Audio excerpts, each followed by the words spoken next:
good to be back, as always. Today we're celebrating 1 week of straight streaming. Oh baby. This quirky little track is coming together. I've got a few extraneous things to adjust, and then I feel like it's one-shot city after that. And just we'll get the arrangement down, get it somewhat mixed, and then we can think about if we want to add anything else at all to this. So, what an adventure.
So if the auto filter doesn't work, I want to try some sort of drastic EQ thing.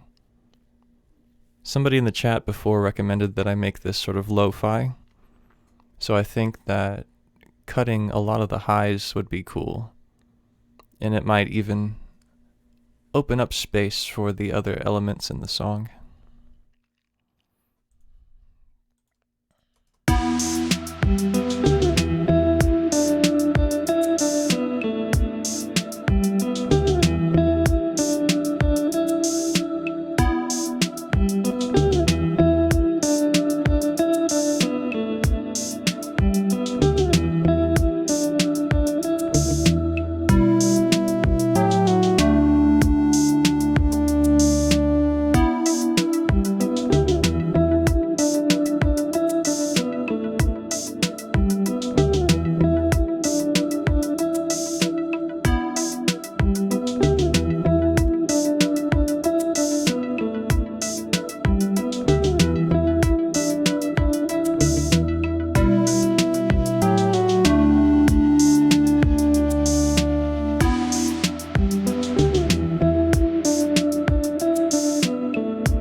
That's quite drastic, isn't it?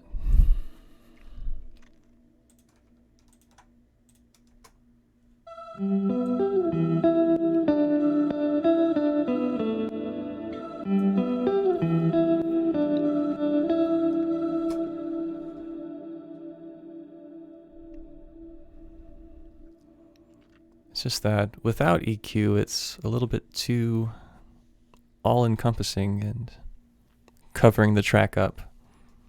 But with EQ, it's maybe sort of lacking. What to do?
So that's just where that's going to sit for now. I want to redo some of the sidechain, this time with the LFO tool, because there's some pretty hefty clicking on the guitar and the triangle lead.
I'm almost wondering if I should choose a new kick.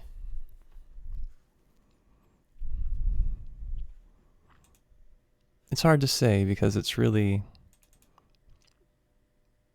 the way that it hits is a little bit distracting. Like I can really hear the highs of it pop. And it's a little bit inconsistent sounding almost.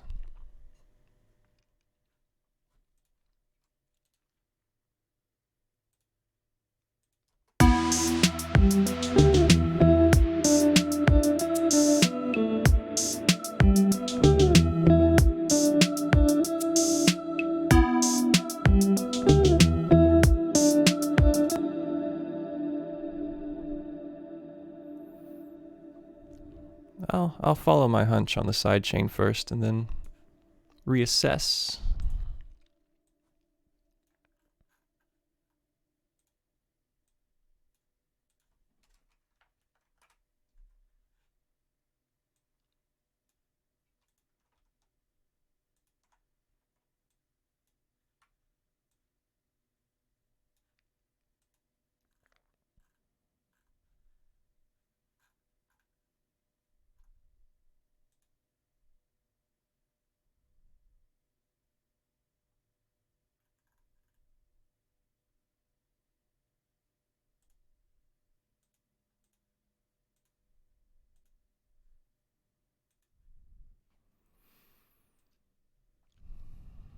So we're looking to set up a MIDI channel to re-trigger the LFO tool.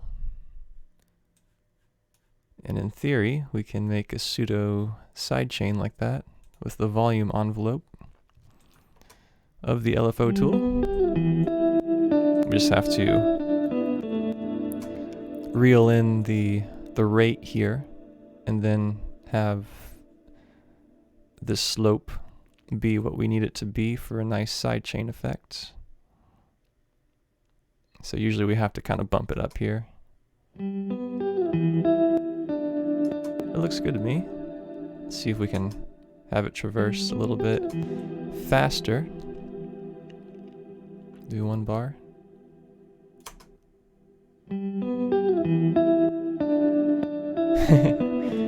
Yeah, something like that.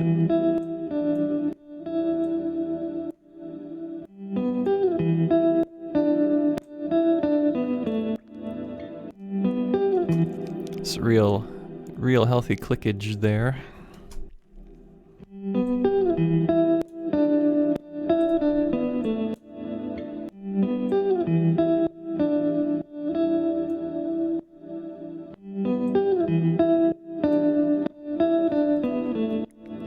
And we don't have to keep it so on-off either. We can do it to taste.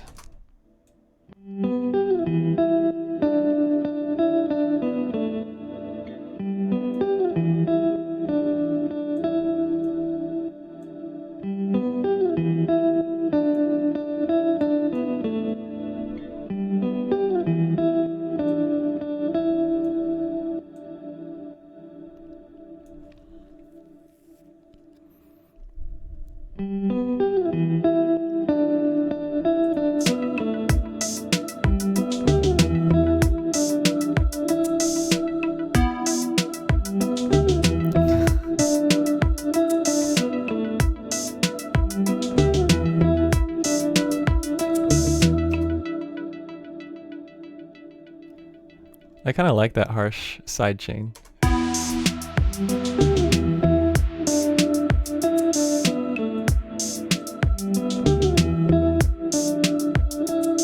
Kind of dirty.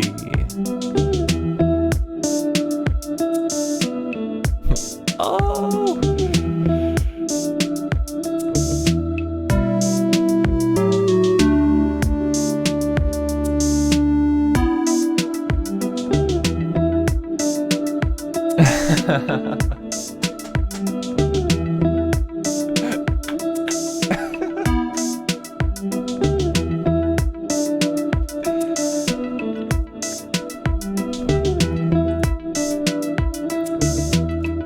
Can we keep it? We might have to. This is the most I've laughed during this past week. Yep. All right. We did a thing.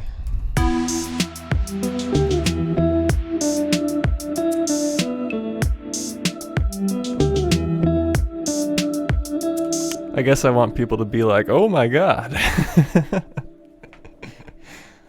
He really went for it with that sidechain. Beautiful.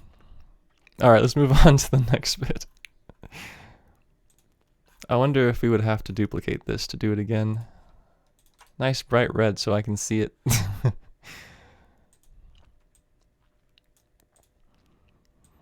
It's funny how one little change will change the whole dynamic of the song.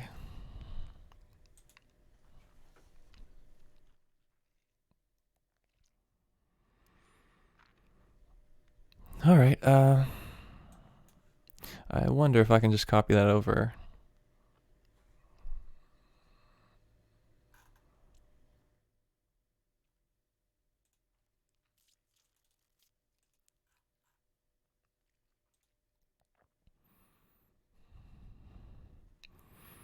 Triangle lead, triangle lead. Yep.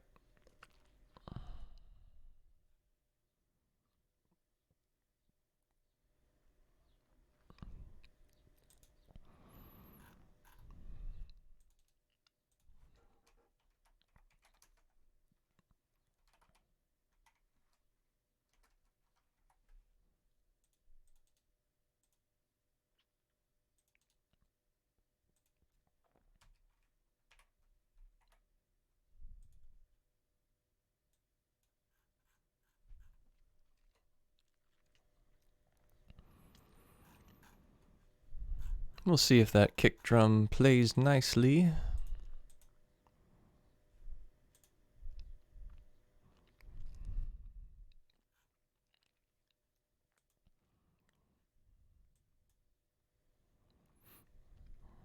That's all, that's the complete thought.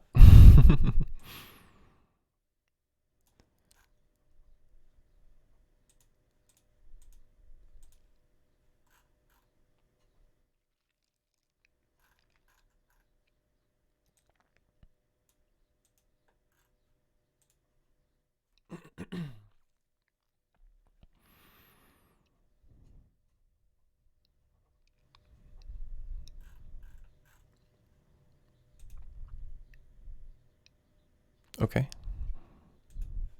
And we shall continue.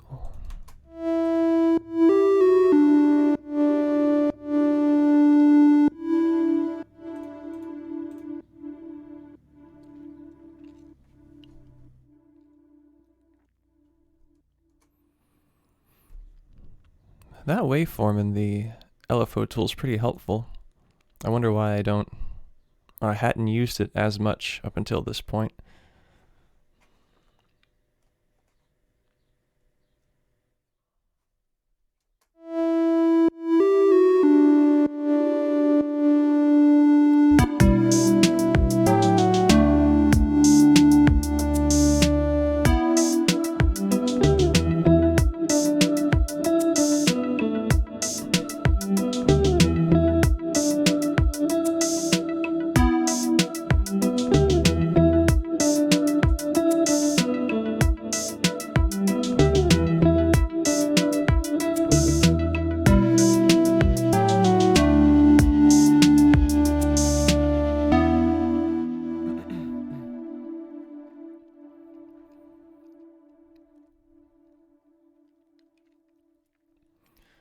So I think the problem I was hearing was sort of an issue of overlap. When you have like different elements pop in and out of the song and they're playing at the same time as the kick drum. So to our ear, it sort of changes the character of the kick itself.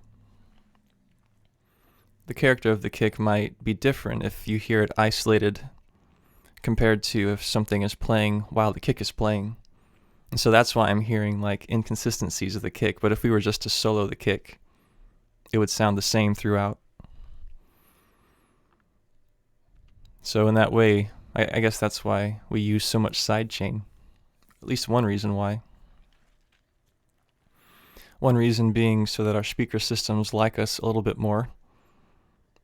And the one that I'm theorizing right now is so that the kick sounds consistent. It also adds rhythm.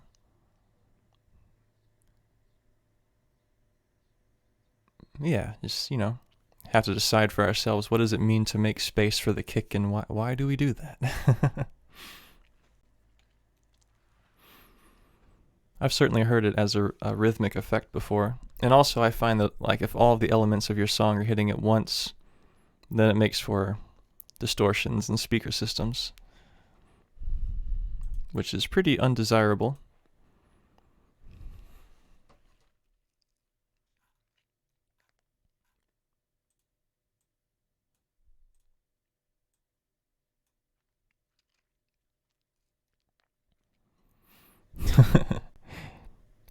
Hashtag YI sidechain.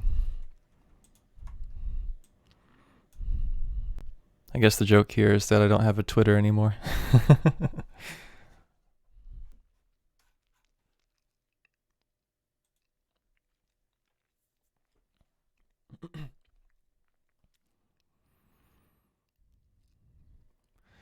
So at this point, this song is becoming like as prevalent as oxygen in my life.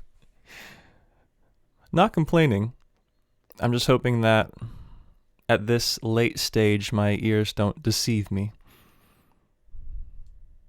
It's a conspiracy.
Hey, Ishy Wishy.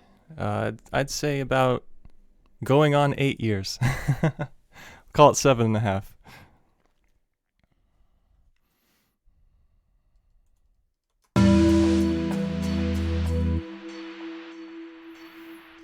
This is my first track in a couple of months, so that's why we're here. Thought it'd be a good idea to get one together on stream.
I had something that I wanted to change, but I feel like I've kind of lost the plot.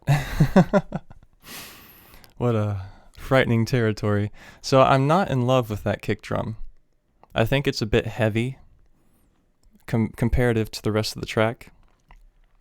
That's something that I've been fighting for quite a long time, is I'm listening to all of these different soundtracks from, I don't know, Satoshi Kon movies and like Paprika, for example. It's like the track is beautiful and sprawling, and you have a lot of synthesizers and arpeggiators and all that, and the kick is so tiny. Like, you still get the rhythmic idea of it though, and it's still playing a function. Whereas the kick that I have in this track is very heavy. It's actually, if you know of Matt Lang, it's one of the kicks from his sample pack, which would be totally amazing for like a house track, I think. But for this hip hop thing, like the kick that was originally with this 808 kit was a lot softer. So we might spend our time auditioning kicks and see how we like them.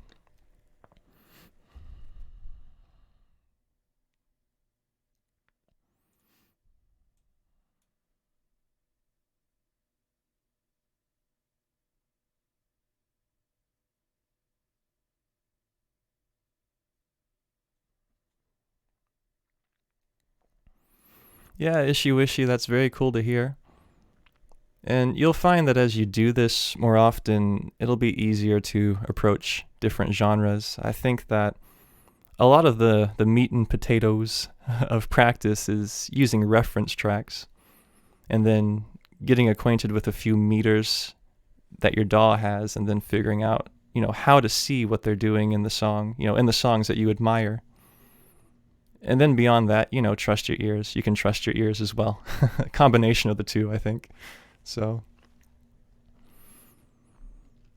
but yeah, I've always been in love with trap music. It's a little bit ridiculous, but I think that's sort of the point, You just kind of want to go crazy to it. And it was really striking to hear like really low 808s and then like really high leads and all that, and there not being much information in between all of that. It's kind of funny, but when I heard it like 5 or 6 years ago, it made sense to me. I was like, wow, this is great. I don't suppose I make trap music. I think my music is too chill for like heavy electronic hip hop sakes.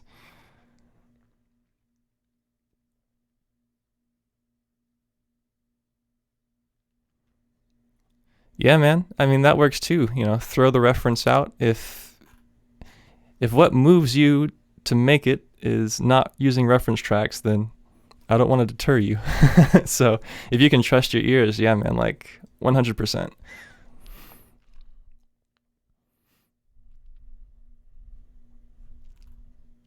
I've been filling out this song for a week, and I wish I could make it longer.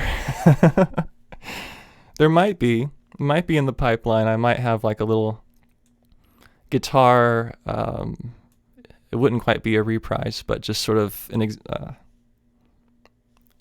gosh, words are hard.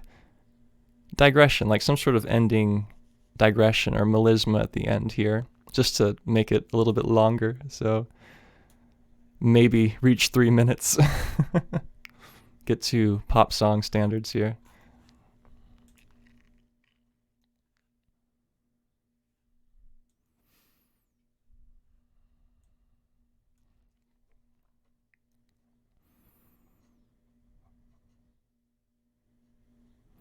We did some ducking with the LFO tool as like a side chain, but using a volume envelope instead. And so that looks a bit like this.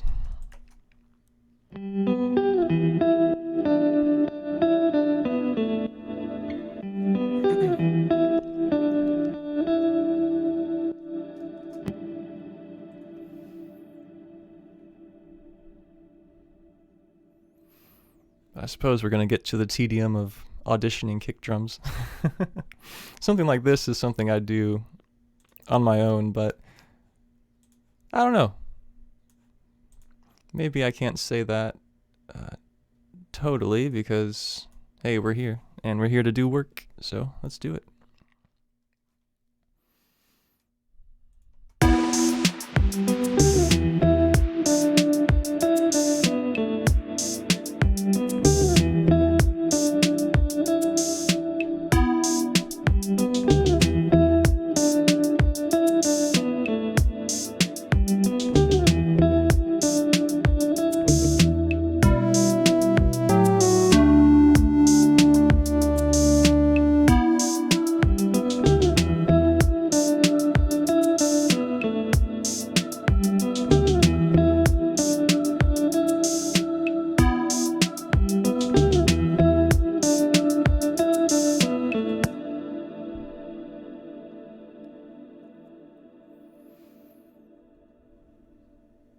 Yeah, I mean, I can offer feedback. If you want to whisper the track to me via Twitch, that'd be cool. Or I don't know if I have my socials. I don't have socials anymore, so there's that. Yeah, you know, you can send it to me Twitch chat. I can probably review it on stream, no problem. But that's really intriguing that you went from lo-fi to doom. That's quite the jump. And the idea of composing to scenes without any sort of track is actually kind of neat. I hadn't thought of that before.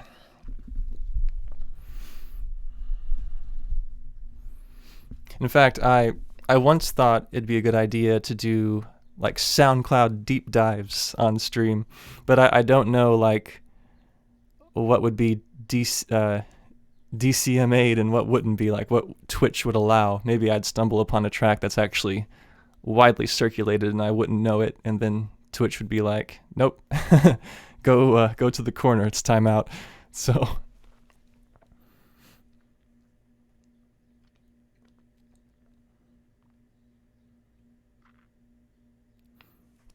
I don't know, Ishy Wishy. What have you been working on like most recently, or is there a track over the past month that you spent a lot of time on that you'd like some guidance on?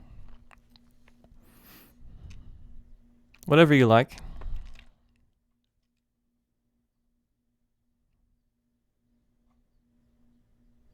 For my purposes with this track that I'm working on,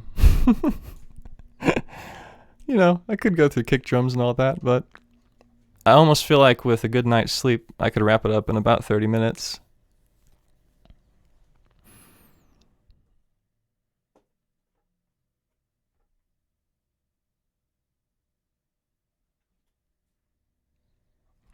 DMCA, did I say DCMA? This is making up acronyms. Yeah, I mean, I think you can link stuff in Twitch chat. I don't see why not. This worked before. Go for it.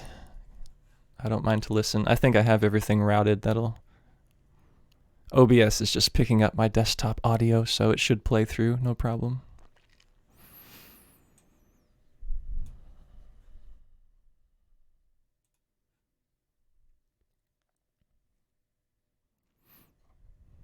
You can also say hi to all 30 of my YouTube followers.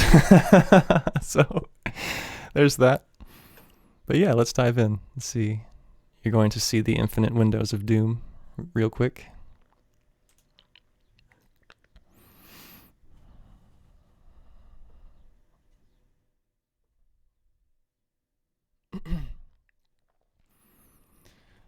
And so we have an ad. Okay.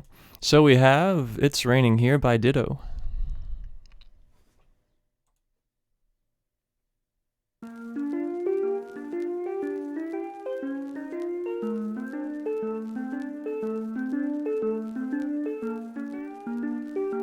That is a very daring start.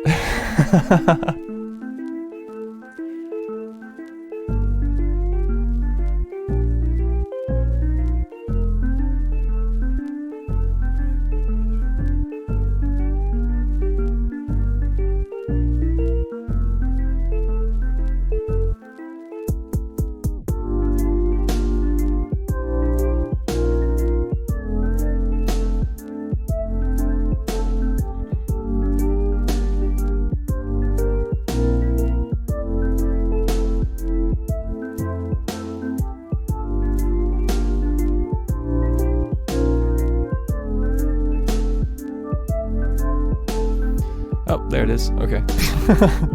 Looking at this interface, like, does SoundCloud have a built-in volume? I certainly hope so. So, yeah, I think that the groove of this is very spot on for the whole lo-fi aesthetic. And admittedly, I've not really been able to make this genre, so I always love to hear it. I do think that maybe that the beginning bit with the LFO on the pitch and, you know, the woo-da-da-da, I think maybe that's dwelled upon for a little bit too long before the beat hits. But I do like how it makes sense when the beat arrives. So I might trim up that beginning a little bit so that you kind of get to the real meat of the track, you know, a little bit quicker. But I love the keys, the Rhodes, it sounds like. Or maybe synth pads.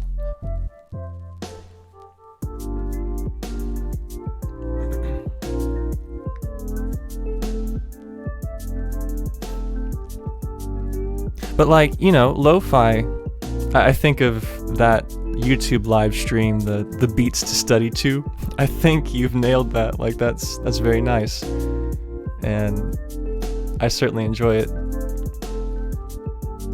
But no, I think I just have that one criticism, because beyond that, what I meant to say is that it could play at this dynamic for the rest of the song, and then it would be retaining its function as like a chill track. You know, you don't have to like jump to peaks and valleys in this genre.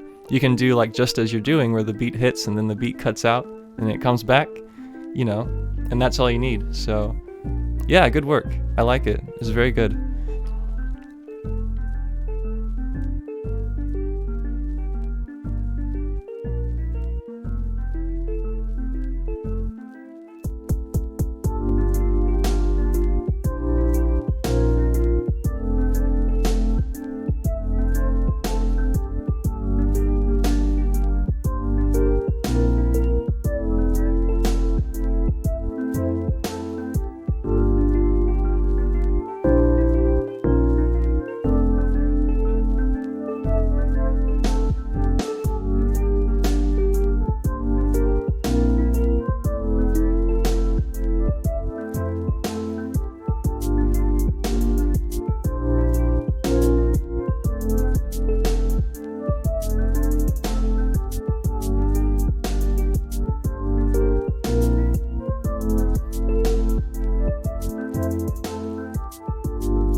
Okay. Oh, thanks, Issue for the follow. Yeah, that's a good point about the sample delay. I like how you use that to fill it out, you know, and that detuned sound is something that we're always pursuing because of digital and the coldness that we can get inadvertently by working in this medium. I actually had to turn off a delay for that same reason. I had this riser thing. I think it's pans to the right, so bear with me here. So I solo it here. Let me get it centered just because.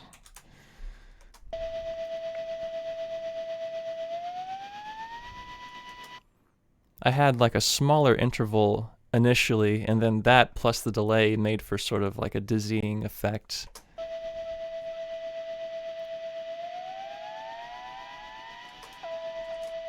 Oh geez. Yeah, so like it was a little bit scary, disconcerting. And so I decided to kind of reel it in. I took the delay off and then kind of threw it to the right, just because like harmonically, the octave that this is taking up is already prevalent in the guitars. And so it was sort of muddying the track, but I found that when I panned it in context, it sounded quite nice.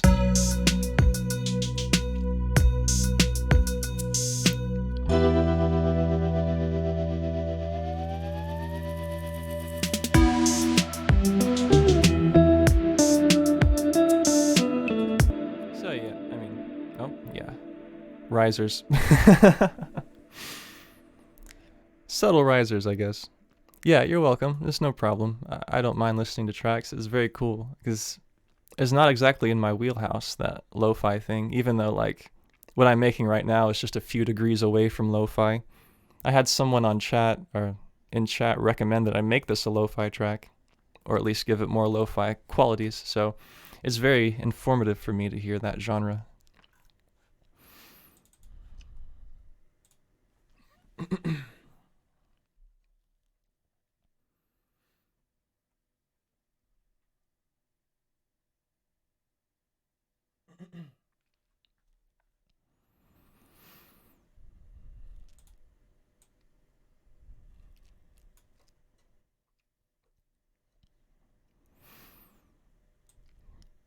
Yeah, there's always some space to be considered, and like I had some issues with composing different voices before, but to your point, to filling in either side of the stereo spectrum, I tend to have a very open sound, and that's not me like being stubborn saying, I'm not gonna do anything about it. It's more of like I have to like work to get a fuller sound, and I think that that's something that's kind of, I've been working on that for a long time.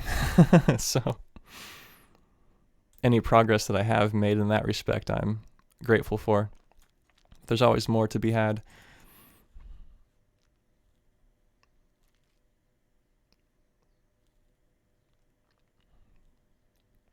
I'm sort of speaking in circles here, but there's somewhere in this project there's a little piano bit where I had to like quote unquote proof this song. So I found that, say during the I guess pre-choruses, whatever you want to call this bit,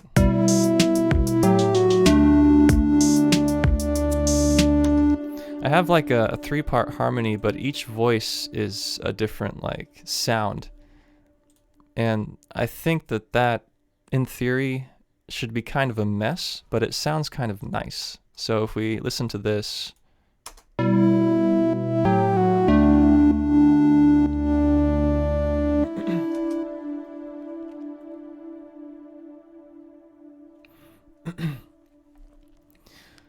so the lowest is being like this re-space, which is a heavily filtered saw wave at the bottom, the middle voice being a square wave, and then the top voice being a triangle.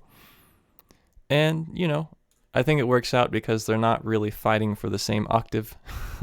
Actually, Julian Gray has a great video on that called Stop EQing Like This. I know it doesn't really pertain to this exact issue, but he does discuss like composing in octaves, and it was very helpful. I'd play that piano bit if I had it. I seem to have deleted it, but that's all right.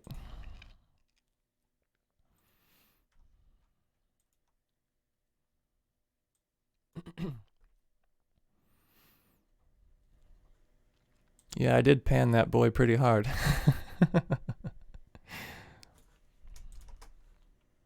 Let's see.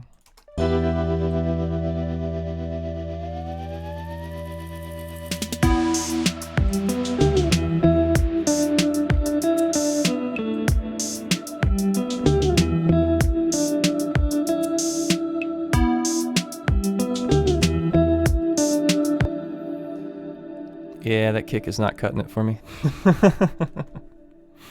We get like 90% through the track, and then it's like, oh man, I gotta change one of the most essential parts. But yeah, that's my TED Talk. My brain is frazzled, so I might look at my computer screen for about 5 minutes more and call it. But I do want to find that piano bit just because I was ranting about it.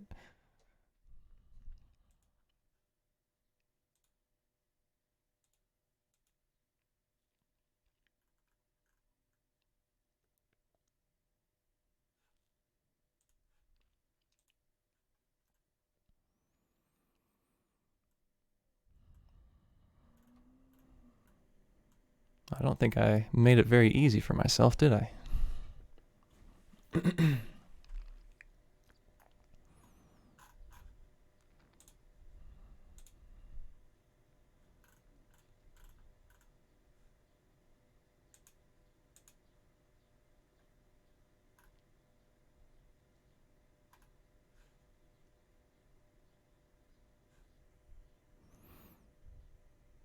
Well, it was a thought.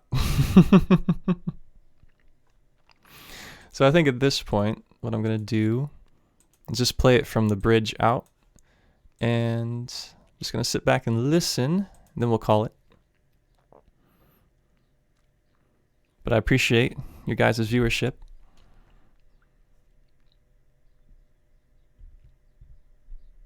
Yeah, I think in some regards it does sound quite nice. I would kind of like to retain the timbre of it, but I don't know, it's a bit much.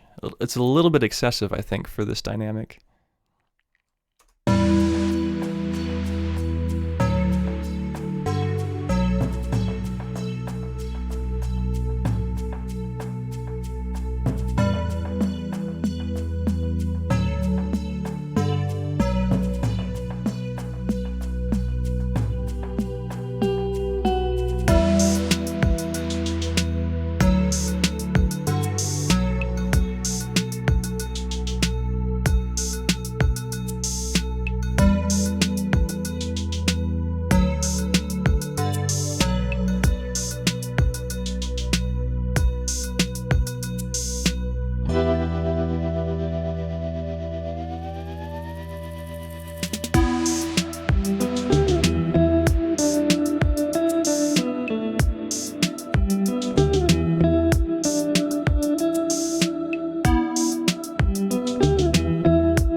Yeah, that's a good point about lo-fi. I think the issue is that I'm shooting for like very chilly sounding IDM, purposefully very cold, because just sort of a thing about me is I'm really into the Icelandic language, and I try to like compose my impressions of Iceland through my music. And so that's the big theme that I've been writing about lately. And so I usually shoot for something that's very cold sounding. Well, not necessarily cold, not lacking in low mids and lows, but just having that part of it being playing into the thematics of the whole thing. So I know I'm weird, but it's I have a lot of tracks. I actually I have a whole EP called Duality. It's on YouTube and Spotify and all of that, and it's about that very subject. So yeah, it's like I mentioned, I'm a few degrees away from lo-fi, it seems. That's what people tell me. And my sounds are almost like Super NES, like video gamey and all that, and soundtracky. So I don't know. I guess I've just not sat down and tried to make a lo-fi track before. Or when I did, I wasn't very good at it.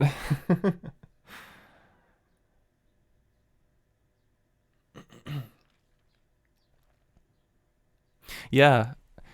Funny thing is that I actually composed music for a game, but the game never the game never quite happened.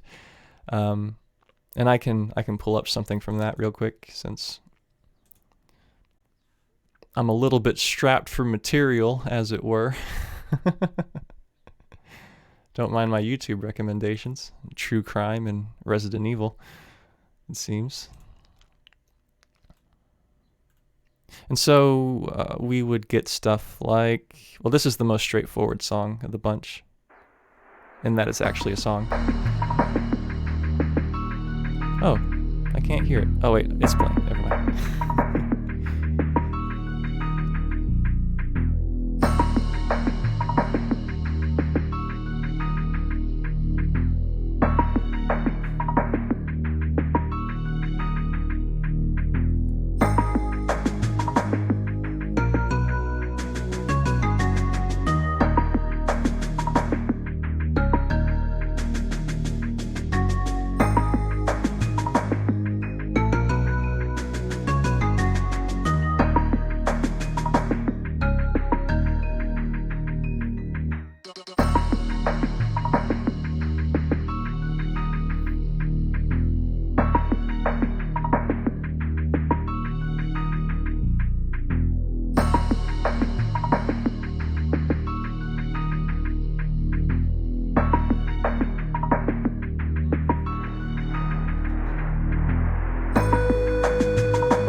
So what had happened was, we had worked on the game for a few months. I'd say late 2019 started then, and worked until early 2020, and then the pandemic, and we kind of stopped working on it for whatever reason. I think poor communication. But I decided, I was sitting on these tracks for many months, and they weren't doing me any favors on my computer, so I actually commissioned somebody to make that artwork and just threw it onto YouTube and SoundCloud, just so I can say, hey, I tried this one time.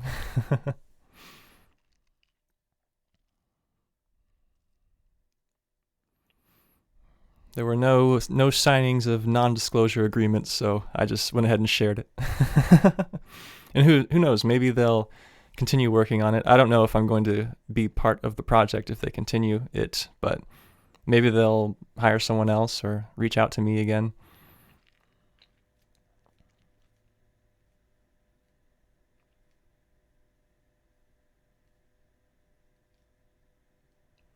You're quite welcome, Ishy Wishy, and I appreciate you hanging around and listening to me rant about things in light of not having a lot to do on stream. I'll admit that. But it looks like I might be starting a new song soon, so that it's not so much guesswork. But you're quite welcome anytime. And with that, I think we're going to wrap up the stream. I've been John Davis. I don't know why I gave you my full name, but yes, I'm John Davis. I've been John. This is Fresco Baldi Music, and I'll see you guys next time. Thank you.